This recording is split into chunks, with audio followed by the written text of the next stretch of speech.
Hello दोस्तों, आप देख रहे हैं डी कोड इंडियन। तो यहाँ पे प्रधानमंत्री मोदी के द्वारा आज यानी कि 13 अगस्त 2021 को finally much awaited vehicle scrappage policy को लॉन्च कर दिया गया है। आप इसे ऑटोमोबाइल स्क्रैपेज पॉलिसी या फिर नेशनल ऑटोमोबाइल स्क्रैपेज पॉलिसी के नाम से भी जान सकते हैं और पढ़ सकते हैं।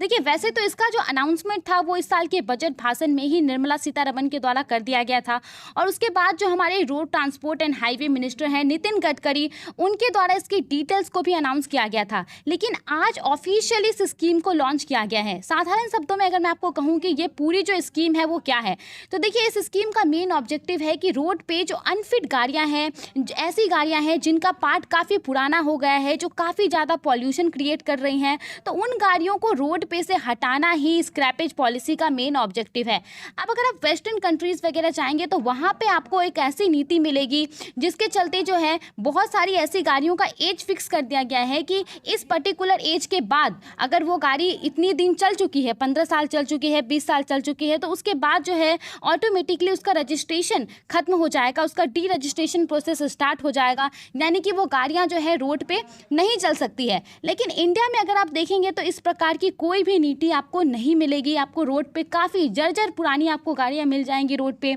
या फिर रोड के अगल बगल में जो है काफ़ी पुरानी गाड़ियाँ आपको खड़ी मिल जाएगी। तो इन सब चीज़ों को ठीक करने के लिए भारत सरकार के द्वारा भी व्हीकल स्क्रैपेज पॉलिसी को लाया गया। देखिए, इस पॉलिसी के अंतर्गत कौन कौन से प्रोविज़न ऐड किए गए हैं। तो सबसे पहला प्रोविज़न तो इसमें यही है कि जो पर्सनल व्हीकल्स होते हैं उनको 20 साल के बाद जो है एक फिटनेस टेस्ट से गुजरना पड़ेगा, यानी कि जब से उस गाड़ी का रजिस्ट्रेशन हुआ होगा उसके 20 साल चलने के बाद उस गाड़ी को फिटनेस टेस्ट से गुजरना पड़ेगा। पर्सनल व्हीकल यानी कि वैसी गाड़ियाँ जिनका आप पर्सनल यूज़ के लिए इस्तेमाल करते हैं, ठीक है, आप कॉमर्शियल यूज़ के लिए उसका इस्तेमाल नहीं करते हैं। और कॉमर्शियल व्हीकल के लिए ये एज 15 साल फिक्स किया गया है, यानी कि 15 साल के बाद कॉमर्शियल व्हीकल को भी फिटनेस टेस्ट से गुजरना पड़ेगा। अब यहाँ पे ऑटोमेटिक फिटनेस सेंटर में जो है ये टेस्ट होगा, और अगर टेस्ट में पर्सनल व्हीकल या फिर कॉमर्शियल व्हीकल फेल हो जाती है, अगर उसके पार्ट्स वैसे नहीं रहते हैं कि वो रोड पे अच्छे तरीके से चल सके और पॉल्यूशन कम क्रिएट करे, तो उस गाड़ी के लाइफ को यहाँ पे एंड ऑफ लाइफ व्हीकल घोषित कर दिया जाएगा उस व्हीकल को, यानी कि वो जो व्हीकल रहेगी वो रोड पे चलने लायक नहीं रहेगी। अब अगर आपको लग रहा है कि क्या ये पॉलिसी अभी से ही लागू हो रही है, नरेंद्र मोदी के द्वारा जो प्रधानमंत्री हैं आज ही इसको लॉन्च किया गया है, तो ऐसा बिल्कुल भी नहीं है। देखिए, जो मैंडेटरी टेस्टिंग है वो पर्सनल व्हीकल के लिए जून 2024 के बाद से स्टार्ट होगा, और कॉमर्शियल व्हीकल के लिए ये अप्रैल 2023 से स्टार्ट होगा। अब देखिए, भारत सरकार के द्वारा जबरदस्ती तो किसी के गाड़ी को नहीं हटा दिया जा सकता है, जबरदस्ती उस व्यक्ति को नहीं कहा जा सकता है कि आपकी गाड़ी पुरानी हो गई है, हम इसको रोड पे चलने नहीं देंगे। तो इसके लिए भारत सरकार क्या करेगी, एक ऐसी नीति को लाएगी जिसके तहत वो पर्टिकुलर व्यक्ति जिसका गाड़ी पुराना हो गया है वो एक सेंटर में जाएगा, वहाँ पे अपनी पुरानी गाड़ी को देगा, और उसके बाद फिर भारत सरकार उसको कुछ बेनिफिट देगी, जिसके बाद वो नई गाड़ी का इस्तेमाल करेगी। यहाँ पे बेनिफिट क्या क्या है स्क्रैपेज पॉलिसी के तहत जो है अपनी गाड़ी को देना और नई गाड़ी को अडॉप्ट करना। तो देखिए, अगर आप स्क्रैपेज पॉलिसी को अपनाते हैं, ठीक है, तो आपको यहाँ पे, और अगर आप नई गाड़ी को खरीदते हैं तो नई गाड़ी का जो एक्स शोरूम प्राइस होगा, यानी कि जो मैन्युफैक्चरिंग प्राइस होगा उसका टैक्स वैक्स हटा के उसका आपको 4 से 6% अमाउंट दिया जाएगा, ठीक है, और साथ ही में आपको स्क्रैपिंग सर्टिफिकेट भी मिलेगा। उसके अलावा और क्या बेनिफिट है, तो यहाँ पे जहाँ से आप गाड़ी लेंगे, जो भी शोरूम से गाड़ी लेंगे ऑटोमेकर से, वहाँ पे सरकार के द्वारा जो है उसको एडवाइस दिया गया है कि 5% का आपको एक डिस्काउंट भी दें, ठीक है, स्क्रैपिंग सर्टिफिकेट दिखाने पे। उसके अलावा यहाँ पे स्टेट गवर्नमेंट को भी कहा गया है कि वो आपको कुछ इंसेंटिव दे, कुछ रिबेट्स दे, जैसे कि जो रोड टैक्स होता है उसमें आपको कुछ छूट दे। उसके अलावा जो रजिस्ट्रेशन फीस होता है उसमें भी आपको कुछ छूट दे स्क्रैपिंग सर्टिफिकेट दिखाने के बाद।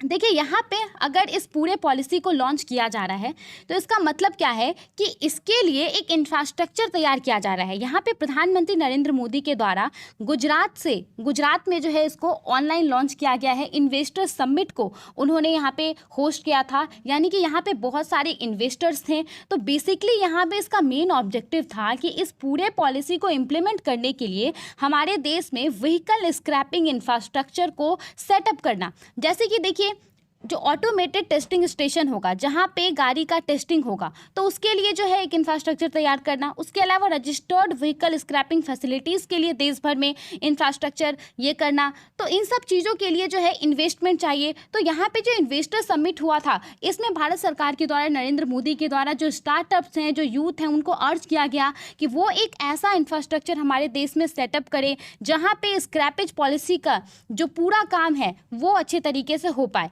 क्योंकि देखिए, जो पुरानी गाड़ी सरकार के द्वारा ली जाएगी उसका कुछ ना कुछ तो किया जाएगा। तो यहाँ पे जो इन्वेस्टर्स हैं वो उन गाड़ी का रीयूज़ कर सकते हैं, इस्तेमाल कर सकते हैं। तो इन सब चीज़ों के लिए यहाँ पे जो है आज इस पॉलिसी को लॉन्च कर दिया गया है, यानी कि आज से जो है इस पॉलिसी के लिए काम ऑफिशियली शुरू हो जाएगा। बेनिफिट्स के अलावा अगर हम डिसइंसेंटिव्स के बारे में बात करें कि वैसे लोग जिनकी गाड़ी 15-20 साल पुरानी हो जाएगी लेकिन फिर भी अगर वो स्क्रैपेज पॉलिसी को नहीं अपनाएंगे तो उस कंडीशन में उन्हें क्या क्या नुकसान हो सकता है। क्योंकि भारत सरकार का एम है कि सभी पुरानी गाड़ियों को रोड पे से हटाना।